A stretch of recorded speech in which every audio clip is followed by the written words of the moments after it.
Hello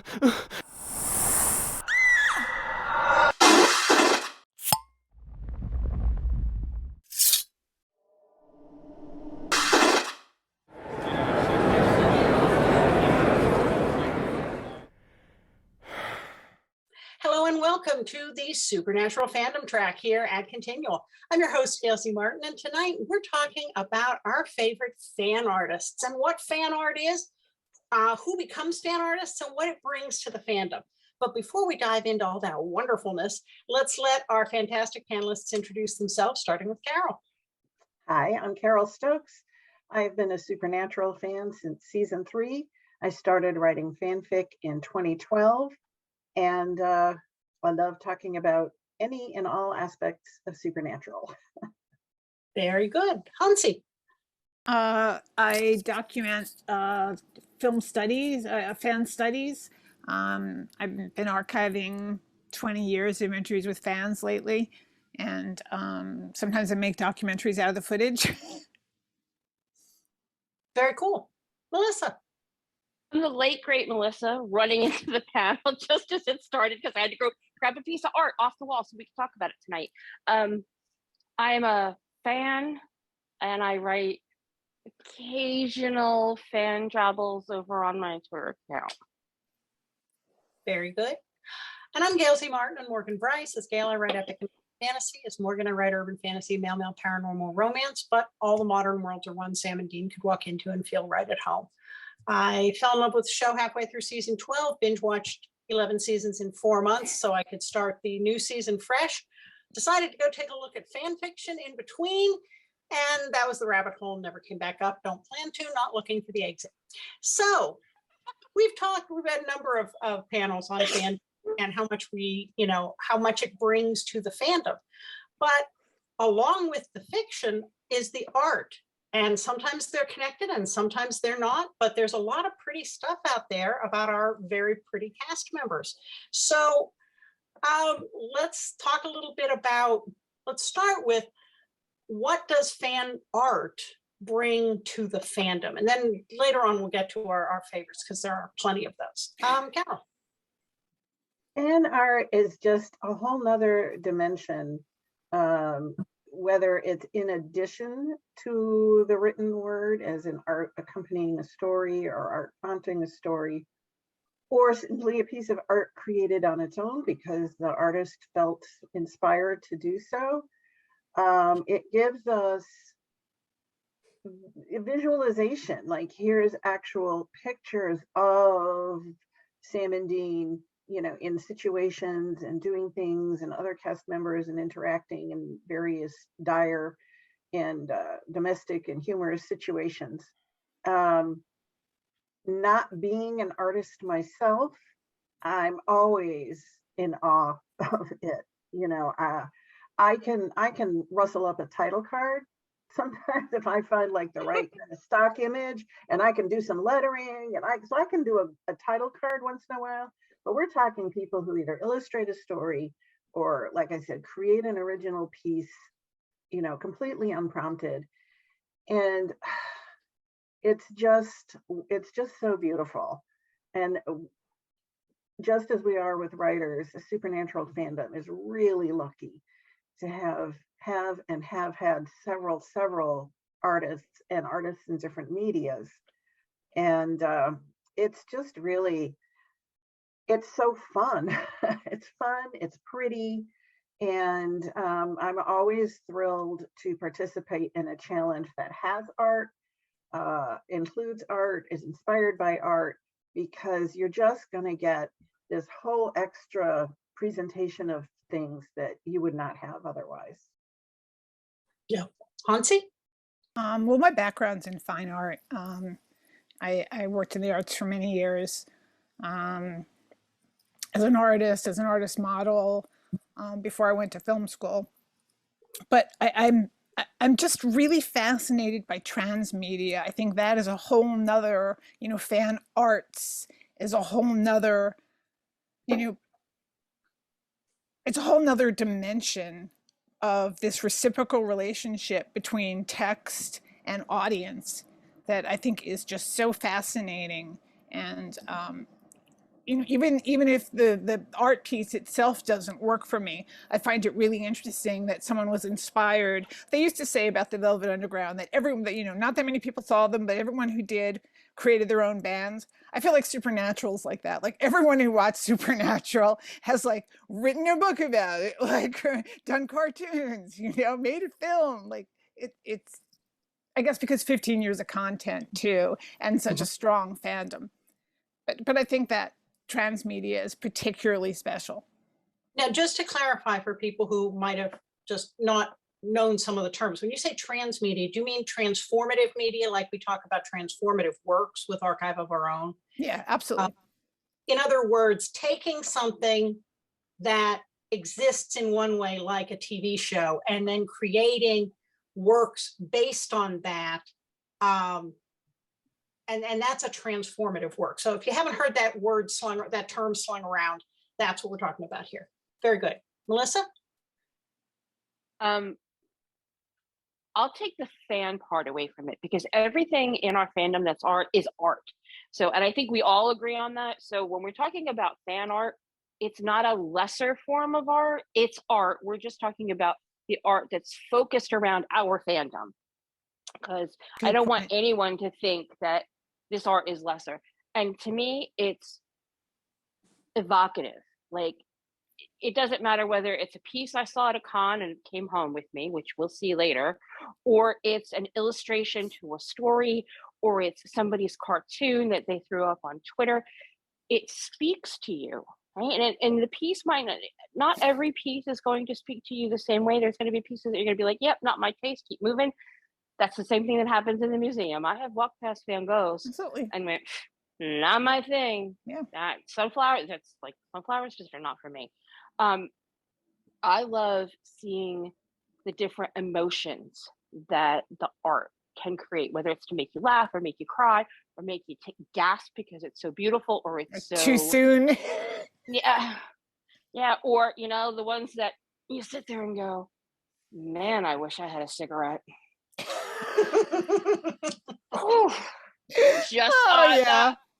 I'm just gonna go there because there are some artists and some of their pieces that are erotic and they're very evocative. Well, hello, there's pieces hanging in museums that you get the same, that were created for the same purpose. They're beautiful. I mean, they're beautiful. So I love that we have this richness to enjoy. Yeah, I mean, if you want to know where to start looking for artwork based on Supernatural, start on Pinterest and start on DeviantArt. And then several days later, when you finally come up for air, there will still be a lot of pages you haven't seen yet, but you will have a better idea of the breadth and scope and talent out there. And, it is art in a variety of media. And then there's also and I'm including in this the fan videos that take music and clips, and I am constantly in awe, first off, of the time it took to pull that together. And the amount of work. A lot of work to do that, and get those clips and assemble them to the music, and it's every bit as good as music videos I've seen, on TV, and pull all that together. And there's no money in it. It's all done for love. And I think that is another really big thing about fan art in any fandom, is that this is done for love. You may find some people at an artist alley at a convention selling some things, but by and large, most of this is for the joy of sharing, just like fan fiction is for the joy of, hey guys, I wrote something cool. And the joy of getting feedback. So yes, to everything everybody said is that whatever you're in the mood to see, you can find. And we have a richly talented fandom that it just is so generous and blesses us with an amazing bounty of good stuff. So Carole, you brought up the concept that some of the fan fiction challenges are image-based. How does that work? So you have two kinds of challenges with generally with art. The one is where the writer writes a story. So you have a whole bunch of writers and they've written stories and they post, the moderator will post all the summaries of the stories anonymously. So you don't know who wrote what. And the artist will pick stories to then illustrate, to do a couple of pieces of art for. That's really lovely because your story is going to have some visualization done.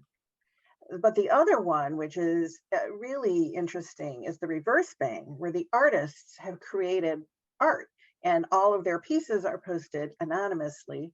Although you do have some artists who have such a unique style, you can tell who they are. But, they're all posted without names. And then the writers pick them. So the writer might pick a picture of, say Jared and Jensen and wolves and have to come up with a story. The artist may or may not have actually written a prompt or might just let the art speak for itself. And then that is just so cool because then you're taking someone else's idea and letting it inspire you.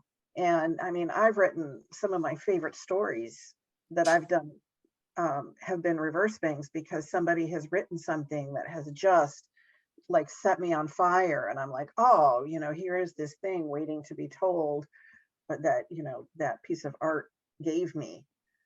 So those are really, really fun. Really get some unexpected directions sometimes. You're like, I would not have thought I would have written that.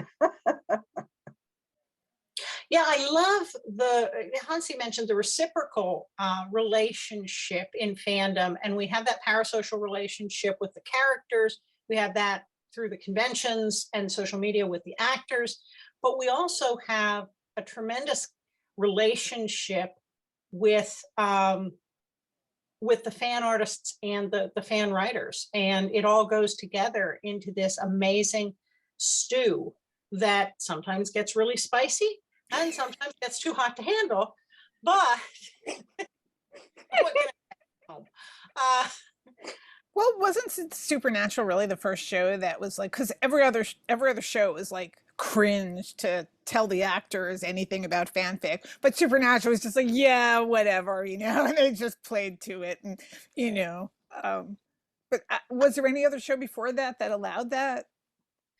I think that part of it was kind of coming up on a fairly obscure network and not having a big budget and not having all of those things. Let them do a lot of things that they slipped away from the handlers somewhere in there. Handlers didn't notice that they had slipped the gate until they were long. Is it jumping the shark if you never come down? And I think also that it is very unique to particularly Jared and Jensen and the people that Supernatural have surrounded them with. And if you look at the new projects, they're bringing those same people back in. They're using their found family here, people they like to work with. And I think that part of that is must love the fans, must be polite to the fans, must get it. Because I've done an awful lot of conventions and the majority of actors are polite, they're professional, they come in, they say their stuff, they come back out. And they might have done well with that show, but it was just another job to them. And Supernatural, even to the actors, as they have told us over and over and over again, was never just a job. And I think that kind of changes that whole thing. It's the lightning in the bottle that is the Supernatural phenomenon. Well, when you see Jared and Jensen joking around because the one gave the other a phone case with a fan art on it, you know that they're appreciating it. Well, someone had to show Jensen the very, very famous picture of him as a pink and purple unicorn. And he was like, oh yeah, okay. Well, they answer other friends, their celebrity friends text messages with gifs of themselves from Supernatural. This is a thing. I love it. L'Oreal hair. Jensen was trying to live tweet for the Winchesters, and I mean, they really go out of their way with their fans. which I think makes people more comfortable in exploring, their own art craft, their appreciation of the show. I mean, I interviewed a bunch of the actors when Lynn and I were working on the feature of Squee, and I interviewed, Ruthie and Lauren, Tom, and Kim and Brianna, and I feel like they're friends. I've only met them once or twice. Well, I run into Kim a lot because she's at Does More Cons, but yeah, I mean, that one time they made me feel like I was their friend, and I feel like I'm still their friend. Melissa, you've been quiet, and you're never quiet. What are you up to? Was there a question that I lost track of? We were talking about, we started talking about the prompts with the bangs, but then we were just kind of going to the reciprocal relationship and all of that. So part of a reciprocal relationship, I write stupid headcanons on Twitter, but it's not really very good. Okay, I love them, but it's not sitting down and putting together a story the way Carole does, for example, on AO3 with the and then she's got this great art that goes with it. And I think as a fan, it's very easy to remember to click the kudos and the comments on the actual fiction piece. But I will be the first one to admit I am bad about going back to the artist and thanking them. Like, I might in the comment on the fic say, "Hey, great work, Jen, I love this art, blah, blah, blah, blah." But I don't actually take the extra step to go to their piece, because it's especially on AO3 or on LJ, that art is often somewhere on its own. And that's where, and give kudos and thanks to the artists. I think it's probably got more to do with like the way the platforms are structured, because I'm mostly on visual platforms because I'm more of a visual artist. So, Instagram and TikTok, and so I think with AO3 and all those are built on a very different model. But the art is usually there, and I really need to make sure that I'm taking the extra moment it takes to thank them, because I do appreciate it. And we're not paying for anything. I'm paying them for their time and their effort by telling them how much I appreciate their work. And so here's my plug for all of the readers out there. You love the story, you leave the comment, you leave the kudos, great. Take the extra 30 seconds to go leave the comment and kudos on the art as well, so that artist gets to see it. Because speaking with a couple of the artists in the last couple of weeks when we were prepping for this panel, I realized that they don't get the same level of love and appreciation for their illustrations the way the writers might. And I know that the writers don't get enough either, but that's just a thing. So send out the love, folks. I think that's probably true of all artists, though. I don't think it's peculiar to illustrators or anything. I think it's just artists don't get the people think it's easy to make art until they try to do it. Well, we have such a variety of art out there. There are cartoons, there are chibis, there are the supernatural chibis. They're awesome. They're so adorable. There are cartoons in every style. There you go. I see a lot of Japanese anime style art. And we did have an anime series. There's some that look like they're from the cover of like Famous Monsters. Like they're almost painted and like very like stylized, just beautiful. There's poster art, and then there's some that I would truly categorize as fine art. They are original pieces. They are doesn't matter what medium they're in. I would categorize those definitely as fine art. Oh, and Melissa's got a really interesting piece here. Oh, yeah. This is out of duct tape, and you can't pick up the shine on the camera, unfortunately. Oh, that's awesome. This amazing reflection. I bought this at the last con? DC Con. Yeah, it was the last, so the DC Con. I walked past it, and it did what art should do. It grabbed me by the throat and said, "Wait, pay attention to me." And I must have stood there staring at it for about 10 or 15 minutes. I walked away. I asked the price. I walked away. 10 minutes later, I'm back purchasing it because it would not let go. And every piece of art in my home is the same thing. It grabbed me and it said, pay attention, look at me. And that particular piece hangs above my desk. I see it every day. It is a great way to start my day because it's like I can admire the artist talent. This is all duct tape. It's amazing. This is duct tape. It's amazing. It is amazing. And her she other does pieces amazing are just work. Beautiful.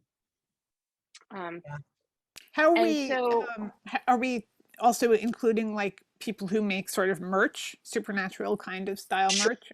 Because I was out on Etsy and I was really impressed. I'm always impressed out there with what people have. If you've been through Artist Alley at, someplace like Dragon Con or one of the Comic Cons, you will see all kinds of stuff. Amazing. And there is that transformative works. Yes, this really belongs to somebody else. You exist at their sufferance. But I think a lot of the smart and knowledgeable content owners understand that how powerful this is to sustaining a fandom around their property, and that, honest to God, it's free marketing for them. Absolutely. So it got to throw that caveat out there, but yes, some of that merch is amazing.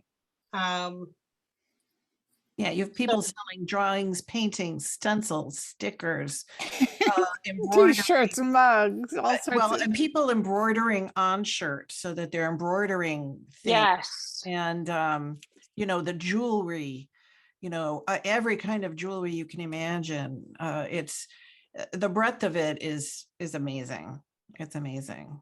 Well, and, we're recording this in the holiday season.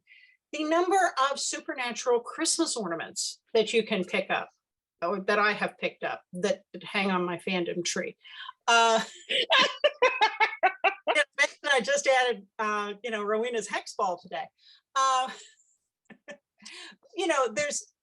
There is art for every occasion. Yeah, I saw people doing their TikToks and they're opening their supernatural advent calendars. Yeah, I got that too. It's really fun. So there's this wonderful melting point where, yes, they're the official licensed editions, like the Inside Edition coffee table book, and they're the same people who did the advent calendar. But then there's all this other stuff that is created for the love. And there's artists who create digitally.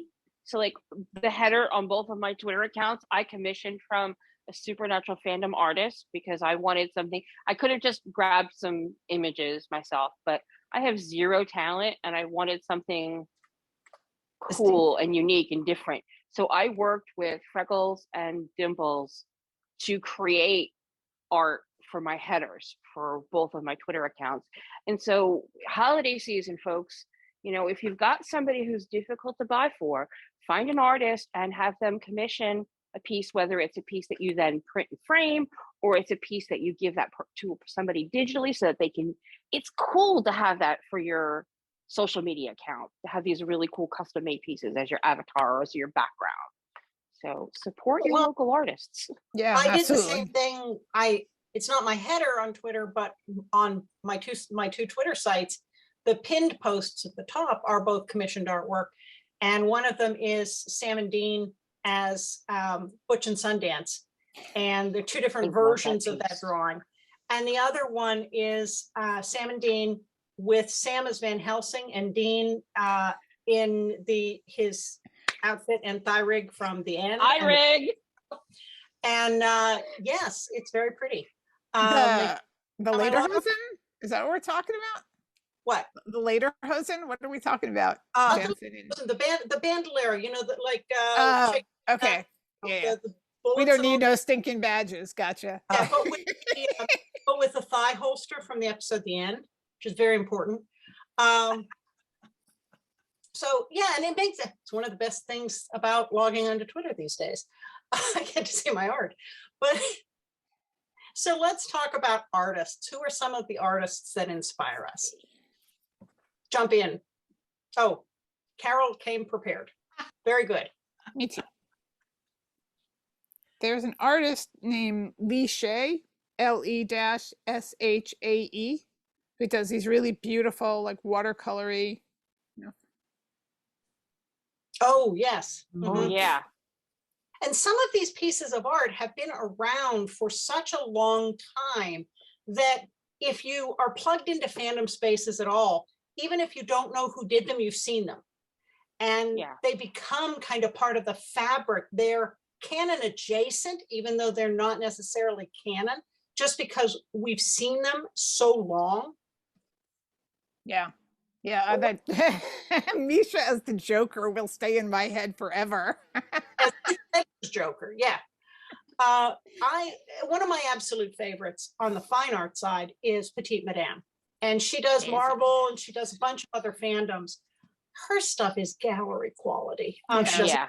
It's beautiful. So It's- beautiful. stunning. so rich and beautiful, and some of them are AU and some of them are interpretations of a moment in canon, but they are just gorgeous as art. And then as art of something we love in and of itself, it's kind of a layered appreciation. Mhm. Back in the day, she actually did Big Bangs sometimes. And Oh, really? yeah, she doesn't anymore, but she did, a while ago. Huh. And somebody wrote a story where one of the boys was a dentist. And I'll be damned if she didn't draw these little dancing teeth with expressions and stuff. And it sounds bizarre, but they were the cutest damn thing. And I just died. I was like, these little dancing teeth and little sweets, because Art, yeah. I mean, she does these really stunning, like, oh, let's do Sam and Dean, and they have like intricate tattoos all over them and, things like that. But then she's very whimsical as well. And I just like, oh my God, these dancing teeth.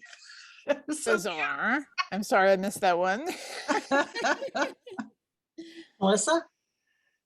Jen JDL 71. She writes, but she also does a lot of illustrations for authors. And it's such a joy when I open up a fic and I see a piece of her artwork. It's like, because it really adds something to the story. Her work, I love seeing her work. It's wonderful. I'm going to give a shout out to Camadiox. She is a fantastic artist who does chibis, just like Melissa's ditto, and she's the one who did the headers on my the pin Did post. she also do the game, the board game? Yes. Oh. And those were fabulous. Those Wayward chibis, they were fabulous. But oh her stuff is whimsical. It's funny. It can sometimes be very serious. Nobody can make me laugh and then cry like Cami. She takes commissions most of the time. And her art just makes me happy when I find it. And I've commissioned several pieces from her. She did my chibi that I use for my social media presence. She's great to work with. And, now that's a case where I'm a fan of her art. And I've also gotten to know her as a client, and we interact on social media. And so there's that relationship of, I do actually on some level know the person whose art I'm consuming, and that just makes it even better. Yeah, you're supporting a does. real artist, and you know them, and that's Yeah.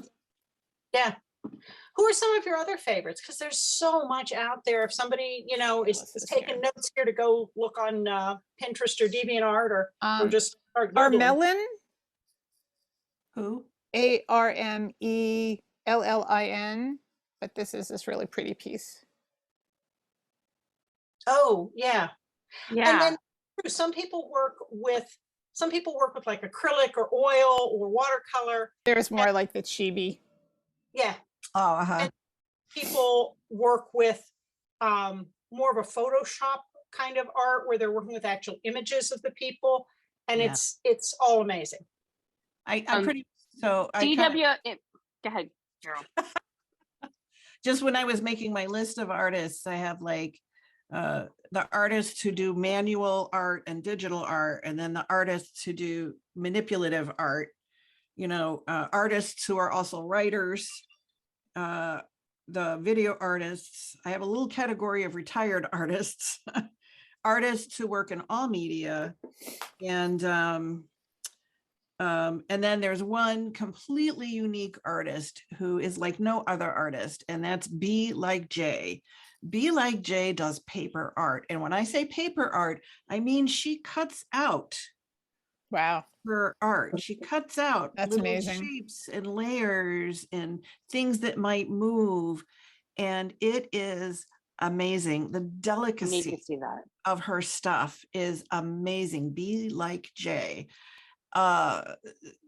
She does funny stuff. She's done a couple sexy ones, and they just, and then she shoots it, and she's just like a photographer would be doing for a photographic essay. It's all about then the lighting. She's got her pieces, but she's got to get the lighting right so that the shadows work and stuff. It's phenomenal. And so she's in a category all by herself, because there ain't no one who does that. Well, I gotta throw out the name for somebody else who's in a category by themselves, and that's Carole. Now she does Yes. she does do some She does beautiful painting. she does beautiful paintings, Beautiful painting. but she also has gotten into doing dioramas with figures. And this is so far removed from Barbie, it's not even in the same universe. She makes these, she makes the bunker, she makes the different I've seen sets, those. Yeah, those are They're amazing. wonderful. and she has all these Amazing. costumes, and then she positions and lights and takes pictures, and it's so there's so many pieces to it, and it's just a joy to look at. We've collaborated Really? on Flash Fic for the Winchester Family Business blog, where she did the dioramas and I did the Flash Fic fiction, and her stuff is just amazing. And some of them shot from the right angle really looks like, there's one of the Like it's a Sam, behind the scenes shot. yeah, there's one of the Sam and Dean figures where they're sitting at a picnic table with the sunset in the back, they're having a beer, and you kind of have to look twice to realize that they're figures and not people. So she really does a gorgeous An job with amazing both work. that and art. Yeah. There's this artist I just discovered, and I really like their style. It's the K4O, but it's a very comic booky style. Mhm. Oh, But it's interesting, and it's unique. I haven't seen that many people doing like comic book style of. Are there any comic books of Supernatural? Yes. I know there are. Okay, I know there are novelizations, but I didn't know there were comic books. There are at least 3 series on Amazon with about 6 books each in them. Some of them written by Andrew Dabb, but they are well illustrated. It's $1.99 a book. Throw a coin to your Witcher. Not to cross genre, not to cross fandoms, but they're pretty good, and they remind me a lot of the anime that inserts some additional backstory. They are all prequels. What happened, what did John do in the first year when he had these 2 little kids, and what threats did they face? So it's sort of canon adjacent like that, but there are at least 3 series on Amazon if you search for Supernatural comics, and they're well illustrated. That's interesting. I'll have to look for that. 2 fine artists whose names I want to toss out there, and I think they may have been, I don't know if they're still creating. I think they were creating very early on, but I love their art. One of them is Marita 5, and the other one is Pompeii 77. oh, And Ooh. they both do art that is breathtaking in the beauty of the art, but it's also, sometimes they will just rip your heart out and hand it to you on a plate because of the scene that they've chosen to do, and or the way they've envisioned the characters. So those are beautiful. I know there's a lot of both of their pieces on Pinterest, especially. mhm. Yeah, Pompeii stuff was just, Yeah. yeah. I'll And have I to don't know if they- Google. It's a stuff, shame but when you lose an artist, that they move on from fandom and stuff. I Yes. sadly have at least a half a dozen wonderful artists that don't, for one reason or another have either left the fandom entirely, or they left arting for it because they just, had to do other stuff. And it's such a shame because fortunately their art is still out there, but it was so beautiful that you're like, oh, I wish they were still creating. Yeah. But there's always new ones coming up. There's always new ones, coming up, coming in, doing something else unique and unexpected. And for a show that's been off the air now for a hot minute, or some of us are still bitter about that. Bitter, party of one. But it's amazing to me how we have new artists coming in, and there's new writers, and there's new people creating video content, and it really makes me, it's a security blanket for me that I can wrap around myself, because Supernatural is such a big part of my life. And when it ended, I was really afraid that there was going to be this huge hole, and there is still this Sam and Dean hole in my heart. But some of the fan art and the fan fiction and the videos and all of that beautiful creative content that we get helps to ease some of that pain. And so they should all get thanked, even if it's art that I'm not interested in. I love that it exists, because it might not be my cup of tea, but it's there for someone else to enjoy. And I love that about the fandom. And all the folks who capture stuff at the conventions, the photographs and stuff. I mean, there's some amazing photographers in the community. Yes. And thank you for bringing that up, because they are so generous in sharing their beautiful photographs from the front row and their videos for all the conventions that the rest of us can't make it to. And as well as, let's give a shout out here to Chris Schmelke for his wonderful photos photo walk at the conventions. The guy doesn't take a bad picture. No, he really doesn't. He looks great. He's a good guy. Yeah. Yeah. And he understands that this is a special moment and somebody paid a lot of money for it, but it also means a lot to people. And so he gets people at their best, and his photos are amazing. And he's doing it under such a time crunch. I mean, it's not like he's got 5 minutes to get this all right. It's boom, especially boom, boom. Supernatural fans, because they come in with like an entire Impala. They have to give you a list of stuff you can't bring. Yeah. The pictures he took of when the baby was at DC, that was the first baby photo op with J2. Test run baby. Yeah, there was the test run baby. And we, Carole and I and some other friends, were close to the front of the line. And the photos that Chris took of me from that photo op are absolutely brilliant, because I am cracking up because of the pose that we did, and the boys were laughing. And it is this amazing photo. And I don't know how we got it, because I was laughing my fool head off. I don't know how he got the photo, but it's a really great photo. So big shout out to Chris for always getting just amazing work under such slivers of time. Well, and I also want to give a shout out to, we've talked about the different types of media people have used. And while some people do draw from scratch or paint from scratch, there are also people who use Photoshop and, switch heads and bodies and manipulations. And sometimes that gets a bad rap. Let me tell you, as an author, we use manipulations all the time on covers. Okay, that is a whole style of cover art, and you pay a lot of money for that. And when it's done well, it's fantastic, just like and you can get once again this whole kind of depth of realism that you don't get in manual art, which is one kind of look. But when you have manip art, then it almost looks like it's a photo still from a movie of that story or something. It has that realism and depth that Yeah, and I just want to that if you feel the need to, for whatever reason, say this is art, not a real photo, because of whatever the subject is in the picture, fine. But busting on manips in general, which I have seen people do, like there's some, inferior class of art. No, I've seen some absolutely beautiful ones. And as long as all of us grown-ups know that these pictures may not have been done from life, and fine, give a disclaimer. It is a legitimate form of artwork.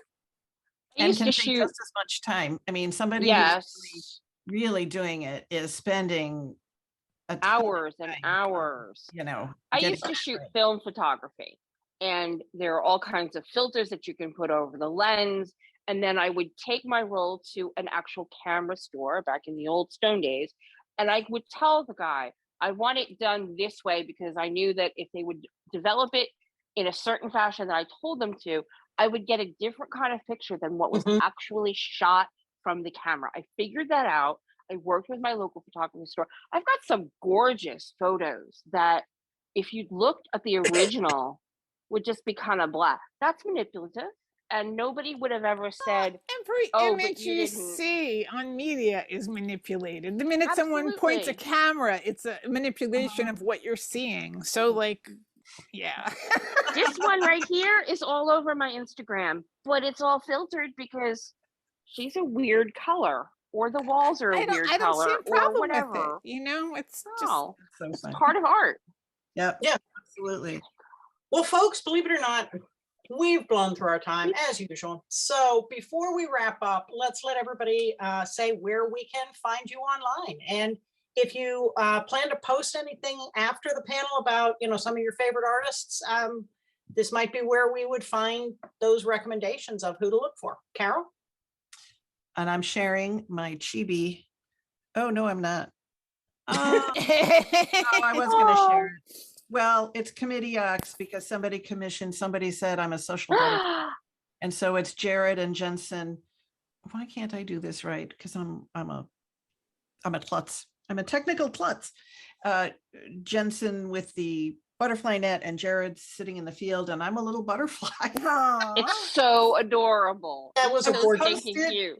I will post it on my social media. So I'm Carole M. Stokes. You can find me here on Facebook and continual panels, and in Gail's TFWNC group, and Firesign 10 on Instagram. All of my fic links